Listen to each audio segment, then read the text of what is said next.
Thanks, Vince.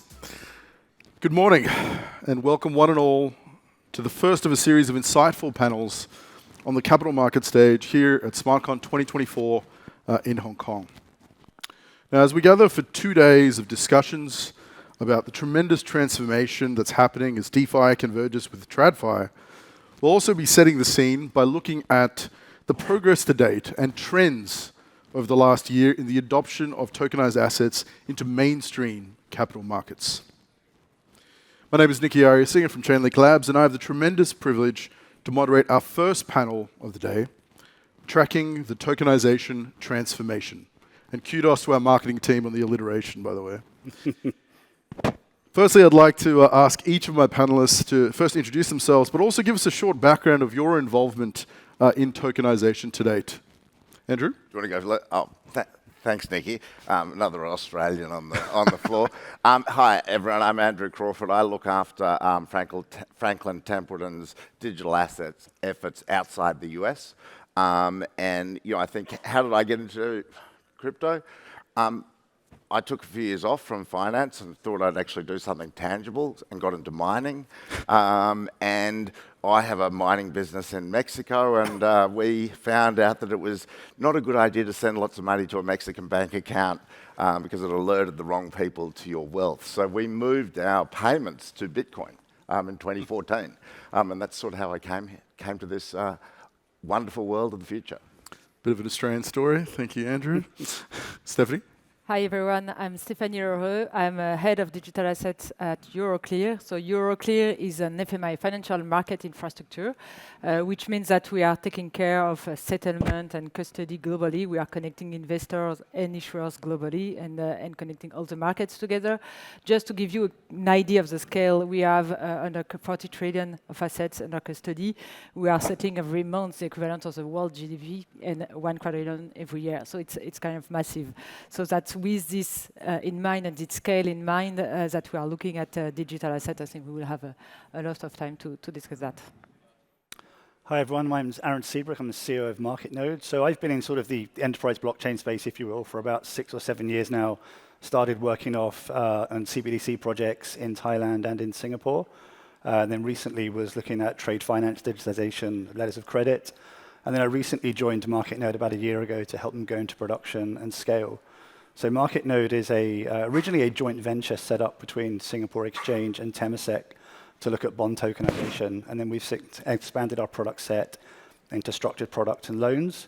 We've recently been joined by Euroclear and HSBC as shareholders. So we've got an exciting journey ahead of us. Brilliant. So let's, for today's discussion, let's start at the highest level. Let's look at some trends, which I think many of you will be aware of first, but some of you may not.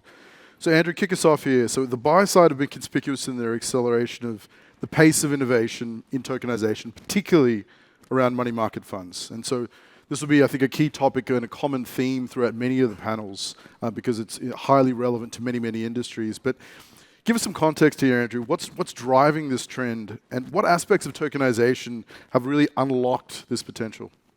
Thanks, Nicky. Yeah, look, I think we coming from an end state we want to get to, and we realise there's a journey to get to that point. We really want to get to a point where we see, the peer-to-peer transaction that will occur on DeFi is done with a yielding form of payment. We see some flaws in the stablecoin methodology of moving value across the chain. And then we also don't like paying Visa or MasterCard 3.5% by the merchant. So we think that whatever you're paying with, you should be earning a yield on. I think that's really where we're getting to, would like to get to. How did we start this journey? Basically cost. We're actually quite an old team. I think our average age is 50, which is not sort of typical for crypto. We've got the benefit of seeing and remembering days when everything was paper-based. And I think we see this trajectory, and we can see where blockchain is just a logical evolution of technology, permeating the financial services, and brings to us a lot of efficiencies, both in costs and workflows. But I think obviously numbers are always easier to clarify things.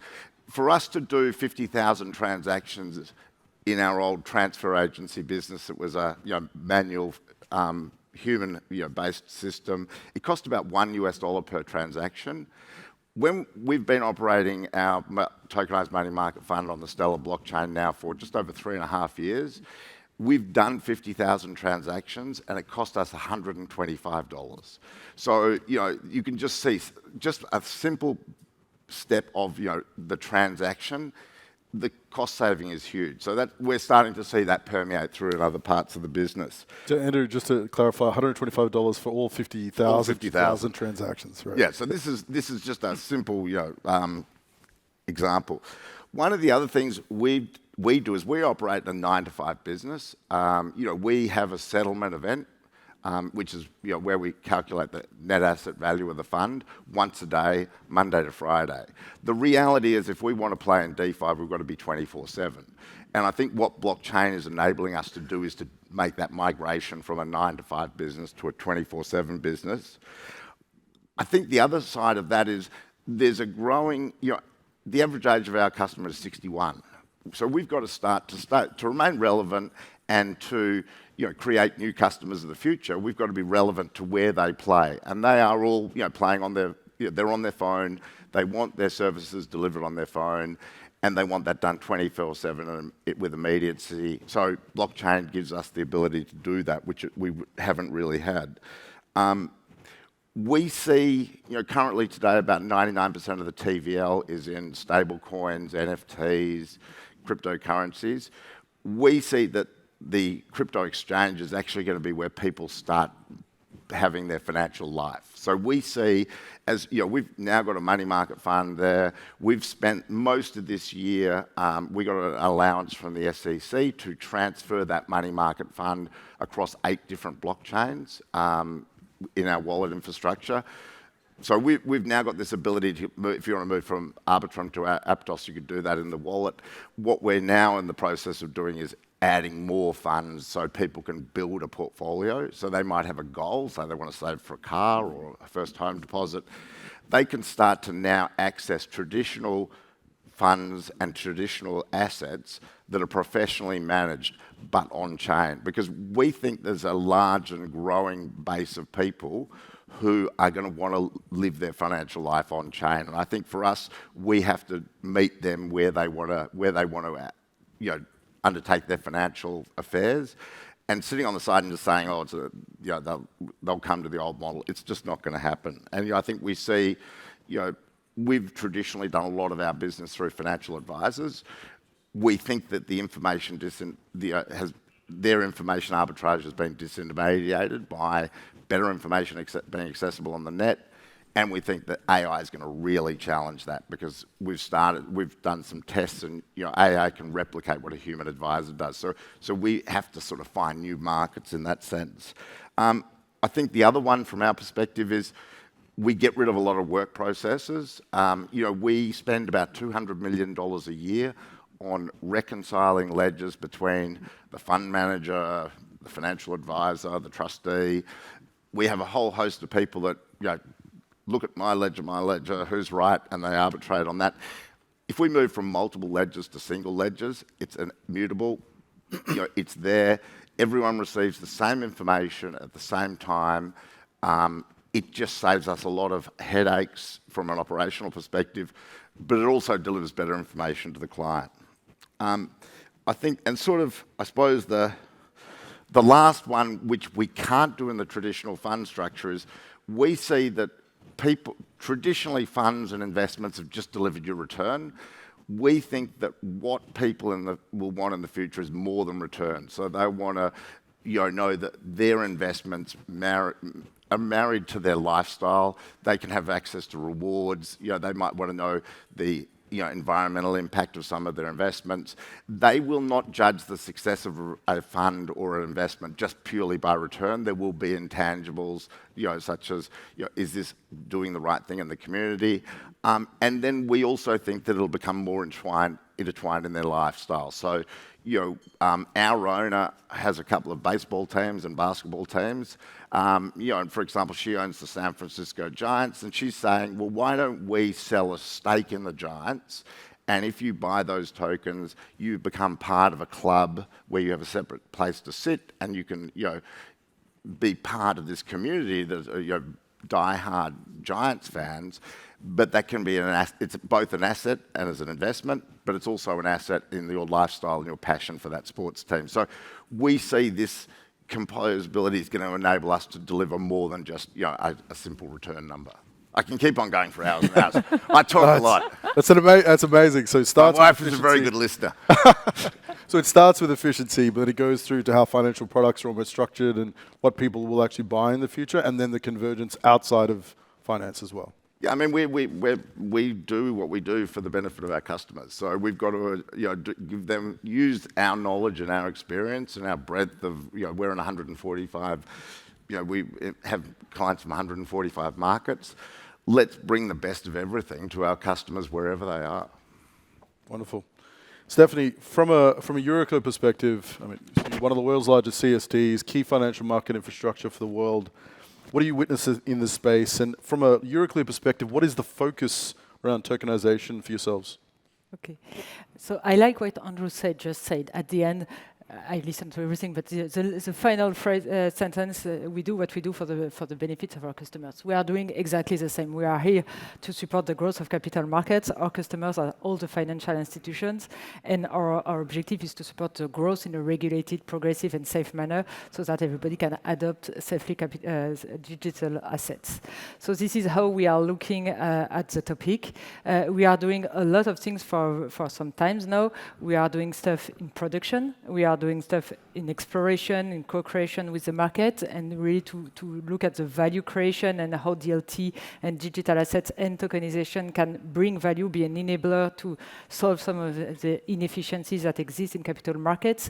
And we are doing as well a thought leadership paper in collaboration with other CSDs and FMIs like DTCC and Clearstream to really try to find a common ground and a baseline for the market in terms of principle, risk, and controls for the participants to adopt digital assets. Let me just come back maybe on the first point, which is what we are doing in production. We have a digital security issuance platform, which is in production under the current regulatory framework. We are heavily regulated, obviously, and we are under the regulation of the CSDs in Europe, which is CSDR, and we have built a platform that allows our participants and issuers to issue digitally native note directly, so on DLT. And when we designed this platform, we went to see the market participants, our clients, and the clients of our clients, the buy sides, and say, guys, we are going to provide this kind of infrastructures. Does it bring value to you? What is your main pain points in the area? And the feedback that we got from buy sides was actually, today for this kind of product, so it was bond and bond issuance, we are not ready, we are not interested because there's not enough supply, and I'm not going to connect, please do not disrupt us.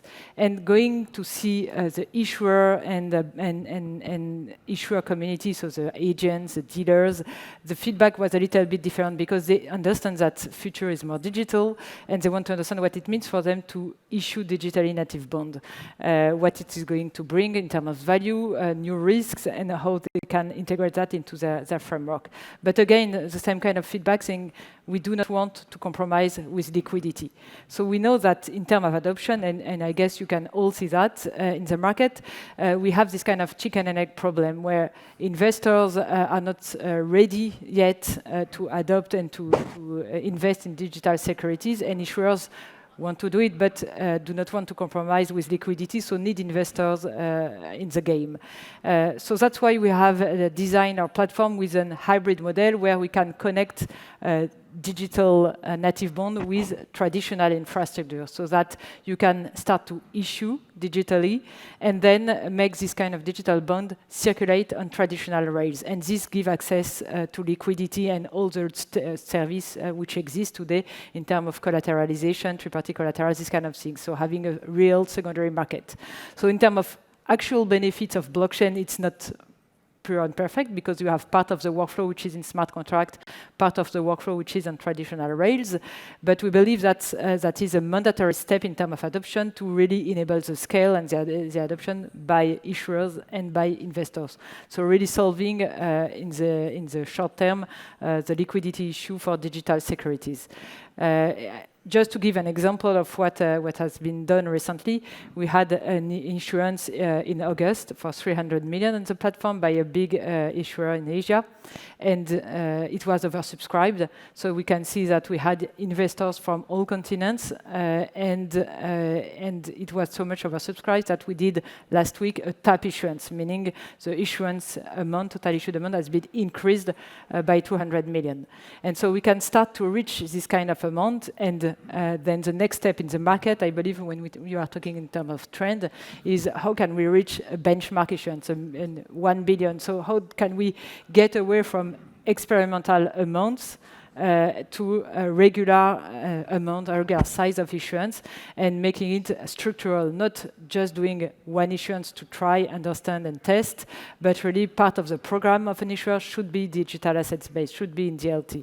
So that's what we are working on as well with our clients and participants to make sure that we can start to adopt and unlock some value with DLT. So you're going through the POC pilot production process, but whilst making sure that issuers, investors still maintain liquidity, and you kind of, hybrid process in essence. Yeah, and really liquidity is absolutely key in terms of adoption. If we want to bring value, and if we want market participants in capital markets to adopt this kind of new way of issuance, and then over time unlock the value and the benefits of automation by smart contracts, we absolutely need to bring this liquidity. And there are some features which are available in traditional world, like eligibility, central bank eligibility as collateral.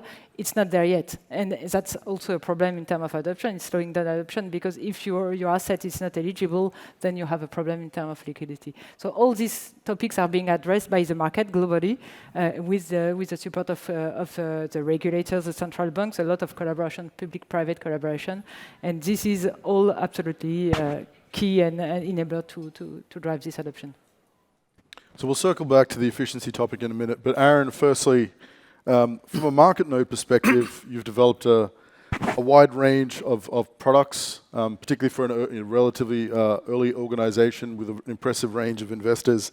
Tell us a little about what you're seeing in terms of demand, and also how you're engaging with market participants, particularly with regards to tokenization and solving real-world problems. I think it's great to see sort of the energy at conferences like this, and everybody's talking about tokenization of real-world assets. We started in 2019 where it wasn't as sexy as it is now, so it's great to see that people are moving sort of out of the POC phase and actually bringing these sort of platforms into production. So we're working with our partners, like Euroclear as mentioned, but there's a lot of people, and we see sort of 3 phases as people go on this journey. The first phase is, how do we just get the efficiency plays of blockchain? So how do we remove some of the reconciliation points that Andrew was talking about? How do we synchronize that data between all the different parties? So how do we just do all of the standard blockchain stuff that everyone's very familiar with now? The second phase is then, how do you use that technology to release new products and take those products to market quicker? And then the thirdly is about how you can then introduce new distribution channels. So I think majority of the industry are sort of still on phase 1, phase 2. Hopefully the new distribution channels will become sort of later on.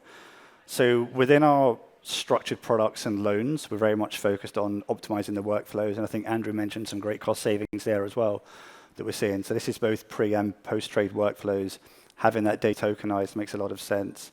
From a funds perspective, again, Andrew mentioned, it's very money market funds, right? So I think that's the big focus, and I think there's a lot of talk about that over the next couple of days as we talk about money market funds. But stablecoins as well, you need the other side of the equation. We can't just talk about asset tokenization. We need to look at the other leg. So how do we actually get atomic DVP? We need those stablecoins. There's a lot of movement in the industry from a technology perspective, but also sort of, a bit of market consolidation around some of those stablecoin issuers. So there's a lot of work to bring all this together. We're also looking at some of our advanced customers around really codifying a lot of the portfolio management inside a lot of these smart contracts. So having these rebalancing, automatic portfolio management. There's a lot of efficiency plays that can come there, and the AI warlords are coming for us, and they're coming for a lot of those sort of portfolio management jobs. But a lot of that is sort of powered by the work that you can do in those smart contracts. But it does take time. As I said, we've been doing this since 2019. Our fund node platform in Singapore, which brings together fund distributors, transfer agents, and eventually sort of the Singapore pension funds, that took us 18 months to go live, right? So that was educate the industry, bringing everybody together. That's now live, but it was a long journey. So I would encourage everybody here just to not lose hope when things don't move as quickly as you want, but there are real benefits to be seen. Good advice. So let's dig into the efficiency side of things. So exactly as you said, Andrew mentioned some great examples earlier on, but from Stephanie, from your perspective, Aaron, from your perspective, when you think about how what efficiencies can be driven through via tokenization to your respective businesses, whether it's post-trade, whether it's programmability of smart contracts and so on, what are the use cases that you typically think of or are working on that you think has a lot of value in an efficiency sense? So that's a super good question. I think one of the big efficiencies or big value that I see in the tokenization and using DLT is with the golden source. Today, when you look at how capital markets are organized and the structures of capital markets, you have many players in the value chain, from the trading and clearing and the settlement part.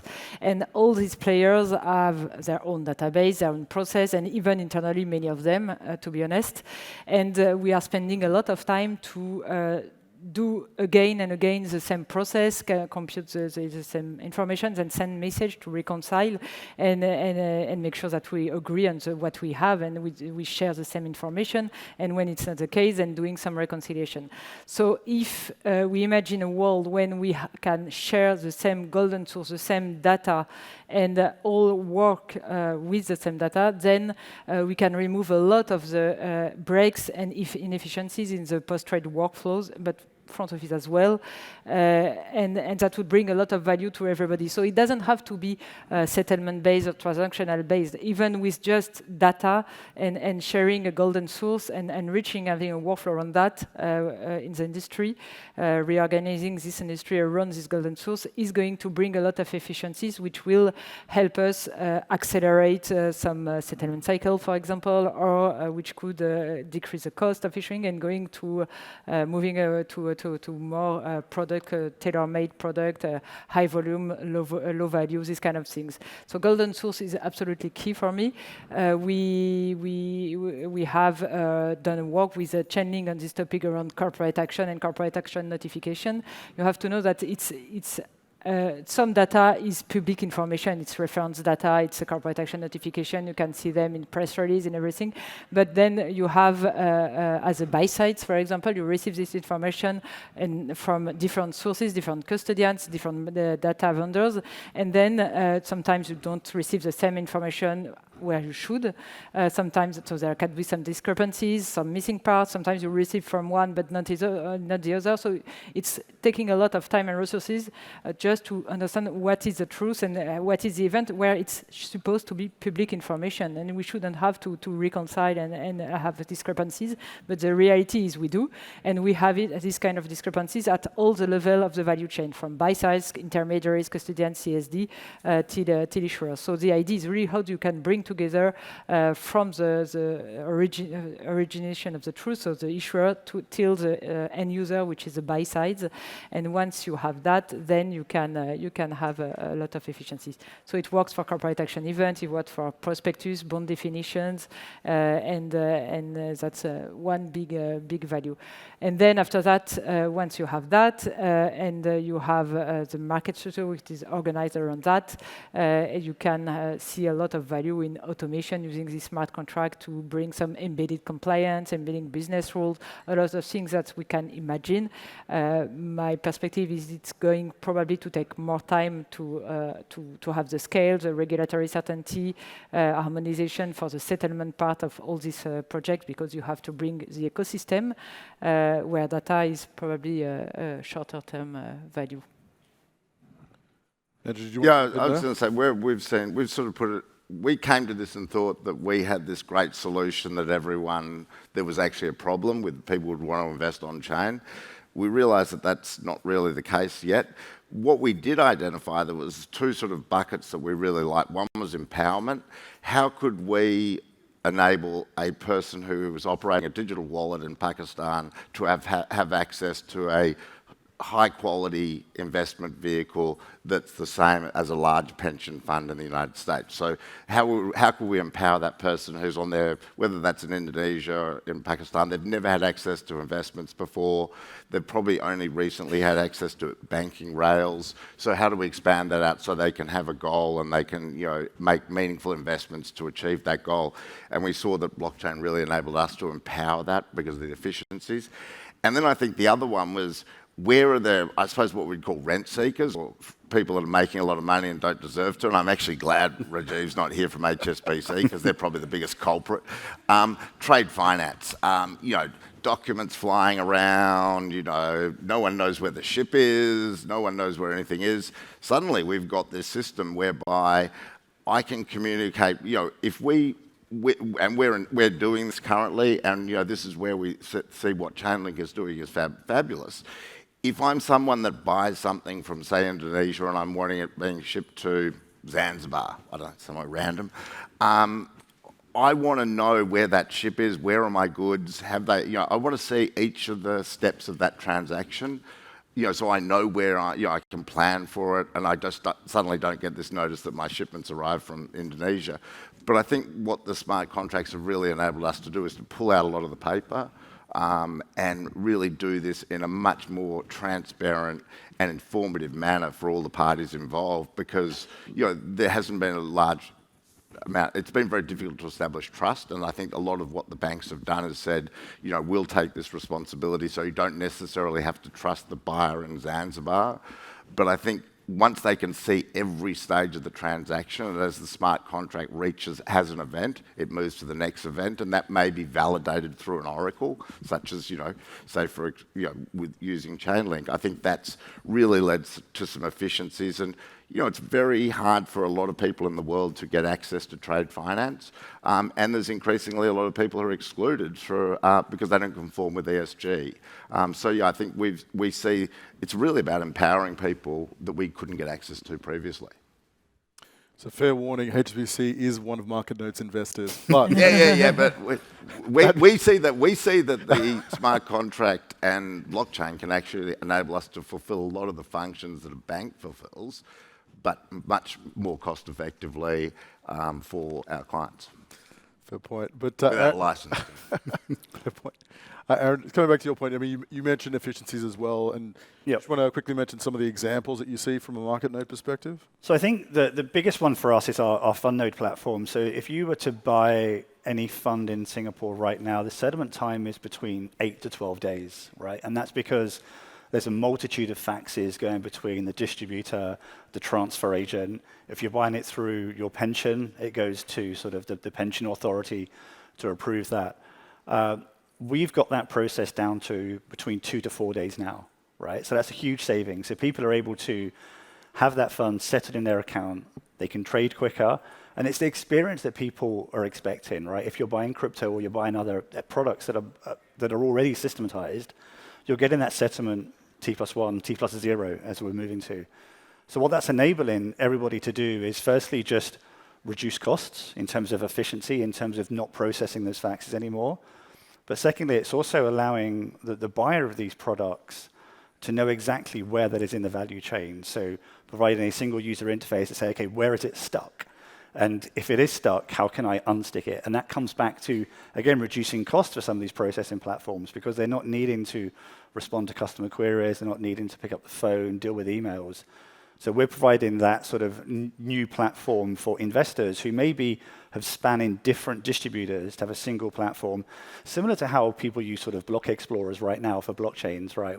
There's a single view of where it is in the life cycle. So it's efficiencies all around. We see it's a bit like everyone's used to Amazon. You buy something, it tells you it's it's been boxed, it's here. we see that blockchain gives us the ability to, as Aaron's saying, where's my money at? I've written this check or whatever I've done. Oh, okay, they've received it. I want a notification. I think we've all got very used to what Amazon is, the transparency we have to the delivery of a good from that marketplace. Why shouldn't we be delivering that for investment? I mean, it just makes good sense. People are used to it. Give them what they want, what they like. I like it. Absolutely. I'm not everyone, but reasonably representative. But Andrew, staying with you for a minute. I mean, so on-chain NAV is one of the other key trends, particularly playing out in the asset management industry. So we're still in the very early in that journey. Some of it's kind of rudimentary in deployments. But what do you see as the pathway there? And again, it seems like it's partly efficiency, but how does that actually play itself out in the coming years? So we're making a big change when we adopt. So we record our fund. The golden source of the truth is the 8 blockchains we operate on. We don't have any third parties. We are our own transfer agency. We have automated all of the recording of all the information on chain. But as an industry, we're moving away from next year it's 100 years since the UK introduced the Trustee Act. We've had this system whereby we've had these large institutions like trust companies, custodians, who have sat on the sideline and said, okay, we'll make sure that the fund manager does the right thing and protects the interests of the investor. And we've also got people like the SFC as a regulator who also will make sure we do the right thing. We're basically removing these bricks and mortar people that you can regulate, you can go and see, with nodes and validators who are saying, yes, this has not occurred before. Yes, you can record this on chain. So for us, we're going from a trusted, tangible model to a sort of new, untested, well, largely untested. I think there's been less issues with blockchain-based systems than there has been with traditional. But one of the things we're struggling with is the regulatory environment has been built around, we've got this third party to oversee, to make sure things operate properly. They're not there anymore. It's been outsourced to validators. Who are they? What happens if a blockchain goes down? Who is this blockchain?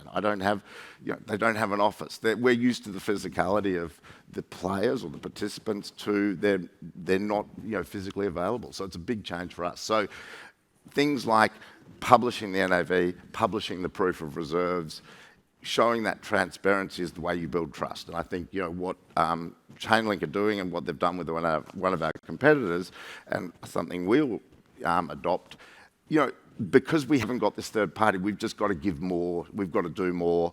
And the best way to build trust is to be transparent and timely with your information. So I think that's the key for us. It's just, we're asking people to make a big shift. Well, we've got to give you more to make you feel comfortable. We want people to feel comfortable and make the decisions knowingly and understand what the differences are from what they used to have. I think it's important people know what they're getting. Oh, absolutely. And maybe if I would like to build on that, because there are several things that you just mentioned around finally moving the trust from actual regulated entity and bringing this trust, putting this trust into technology.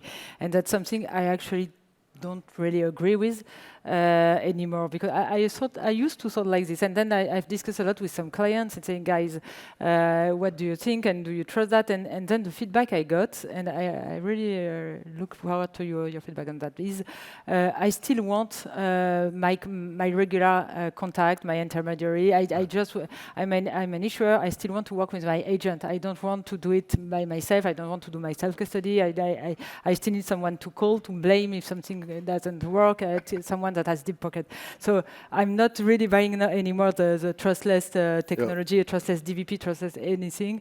I think we will still need all these intermediaries and all the participants in the value chain, but a lot of the way the services are providing today is going to change. A lot of inefficiencies should be removed with the use of technology. It doesn't mean that these intermediaries are going to disappear, but more transforming themselves, and that's where we will deliver a lot of value. I think the less diplomatic version of what you're referring to is having a throat to choke. Someone has thrown jail. Yes. But heading into the final few minutes here, but maybe just, Stephanie, staying with you and then over to Aaron as well. When you think about some of the challenges, you mentioned this kind of hybrid structure that you're working with as technology transitions, but when you think about, say, what are the one or two challenges that you see that the industry as a whole has to work through, what do you think those are? So I can take that. So I think there's a couple of things. Number one is, I think it's very hard to go from facts to tokenization, right? There is a journey you've got to go on. So digitizing and doing all of the boring stuff is something that we just have to do before we can think about all of these new models that we've been discussing today. So we're actually investing a lot of time on sort of helping people take their faxes, OCR it, put it into some structured format, and then take them on the tokenization journey. So there's a lot of work we've got to do there. And what I would encourage people to do is just not sit around and wait for the ultimate standard to be defined. Because a lot of people are saying, I'll only start once we've got this international standard, or only start if we know exactly what my peers in the industry want from me, right? I would say start that journey, get your data in a format that it can be digitized before it can be tokenized. The second point is, once you've done that, is then bringing the industry together, right? Because everything that we've been discussing now, it's all multi-party networks. So this isn't something that you can do on your own. And it's very hard to move that industry forward. As I said, for our FundNode platform, it took us 18 months. And there was probably 2 or 3 years of inception conversations before we really started building and taking that platform live. So it's a very, very challenging journey trying to bring everybody together. But what I would say, similar to the digitization point, is don't wait for everybody to be aligned. Pick somebody who wants to innovate with you. Try and work out if there's efficiencies that you can make between 2 people, then 3 people, then 10 people, and then 100 people. Because otherwise, you're just not going to start, and we'll be having these same conversations in the next decade. No, absolutely. So let's kind of mix some of those two bits up to close. So let's get our crystal balls out. So there are challenges in the industry that need to be worked through. At the same time, zooming out for a minute, we operate in an industry that moves at absolute light speed. Everything's changing all the time. So all of that being said, as you think about, say, the next 12 to 18 months in an industry that, again, moves at light speed, what do you think is the single trend which you think about that will really make a huge impact? And it could be for your particular business or just the industry in general, up to yourselves. But say the next 12 to 15 month time horizon. Who'd like to start? Well, I think the one that we saw happen this year was the bifurcation of cryptocurrencies and blockchain. I think last year they were very synonymous. I think now people recognise that the bulk of the assets that sit on a blockchain-based system are cryptocurrencies, but those two are different. And I think we see that that's permeating through. We're seeing a lot more institutional acceptance and a lot more willingness to do things that they wouldn't have considered last year. I think the ETFs, I think they've really harmonised that crypto is an asset. You can make money from it. But it operates on blockchain. Oh, well, we can use this. It's got, as Aaron and all 3 of us know, efficiencies, cost savings, and all these positive benefits. But now it's not just cryptocurrency. It's actually a better way of recording transactions and moving value from one party to another. Okay, I don't have to worry about all that crazy crypto stuff. So I think that's gonna permeate through, and we see more people wanting to talk to us and have meaningful conversations and want to. I hate all these pilot things. It's rubbish, but they actually want to go to market. And even conservative places like Japan, they really want to go to market because they can see that this is a way of the future. I will talk about 2 things. First, I think we will see more issuance, digital issuance becoming BAU. The market is getting ready, has worked a lot in the past years. So some issuers are now ready, some investors are now ready. So probably, I hope in the 12 to 18 months, the creation of issuance program dedicated to DLT will become BAU. Some eligibility, collateral eligibility with central bank, which will help for the adoption and the growth of digital security issuance. So I think on this part we are reaching really some kind of maturity, and this will become more BAU. And then the second aspect is a lot of work has been done by different market association, industry participants on controls and principles that we have done with DTCC and Crestream, on standards, on legal entity identifier with Glyph, for example. So all these different elements are pieces of the puzzle that will come together to bring some full end-to-end standards that can be used for the industry. So another step of adoption as well for the players.